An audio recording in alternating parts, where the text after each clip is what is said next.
The market suffered steep losses today with the major indices across the North and the South America experiencing a broad-based sell-off amid the heightened investor anxiety. In the United States, the Dow Jones Industrial Average plummeted 2,231 points or 5.50%, closing at 38,314.86, while the S&P 500 dropped 5.97 to reach 5,000, and the tech-heavy Nasdaq also tumbled 5.82% to reach 15,500. Also, these sharp declines reflect growing concern over the combination of the factors including the inflationary pressures, interest rate uncertainty, and potential earning disappointments. The Russell 2000, which tracks the smaller cap companies, was also hit hard, falling to 4.37% to reach 1100. In the stark contrast, the CBOE, the volatility index, that is the VIX, often referred to the fear gauge as also being surging 50.93 to reach 45.31, its highest spike in months.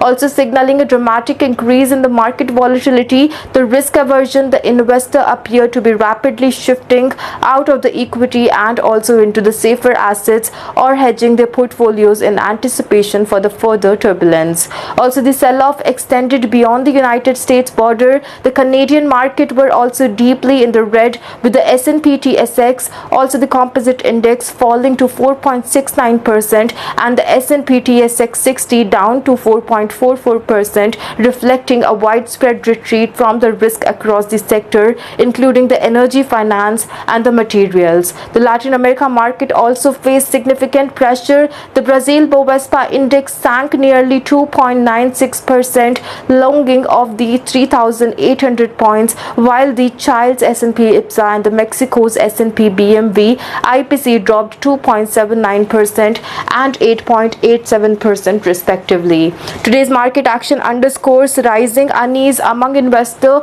who are grappling with the tightening of the fiscal conditions, geopolitical tensions, and the general loss of confidence in the near-term economic stability. Also, with the VIX sharply rising and the key global indices shedding billions in the market value, sentiments have clearly shifted into the defensive mode. The coming days will be critical in determining whether this is a short-term correction or the start of the deeper, more prolonged downturn. Commodity market reflected a day of divergence with a significant movement observed across energy, metal, and agricultural sectors. Energy commodities faced strong headwinds, leading to the day's losses. WTI crude oil also declined by 2.15% to settle at $60.66, while the Brent crude oil dropped 2.21% to reach $64.13.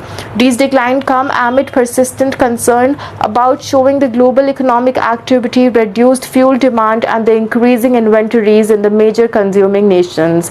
Also, additionally, the geopolitical tensions and the uncertainty surrounding the OPEC Plus production strategies continue to weigh heavily on the investor sentiment in the energy space. Natural gas followed suit, slipping 1.64% to reach $3.7. Though still with a relatively stable range, it remains vulnerable to seasonal demand shift and fluctuating storage data. In contrast, the metal segment painted a more optimistic picture. Gold advanced 1.10% to reach $3,068, maintaining its strong position near the upper end of the 52-week range. Investors appeared to be rotating into the safe haven asset amid the mounting concern over the inflationary pressures, currency volatility, and the broader macroeconomic instability. Silver posted the strongest gain of the day among the tracked economies, that is jumping 4.57% to reach $30. The sharp rise may reflect increased industrial demand as well as renewed interest from the investors seeking diversification away from equity and fiat currencies.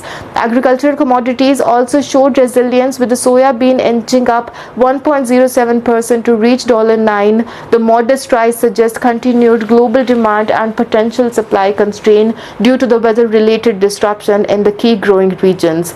The commodity is hovering close to the higher end of its 52-week range, indicating relative strength in the agricultural sector. Overall, today's performance illustrates a clear contrast between the declining energy prices and the upward momentum seen in the metal and the agricultural sector.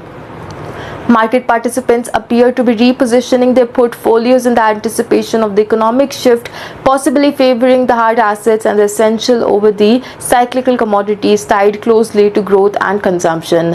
As volatility continues to define market dynamic, commodities will likely remain the focal point of the both hedging strategies and speculative plays in the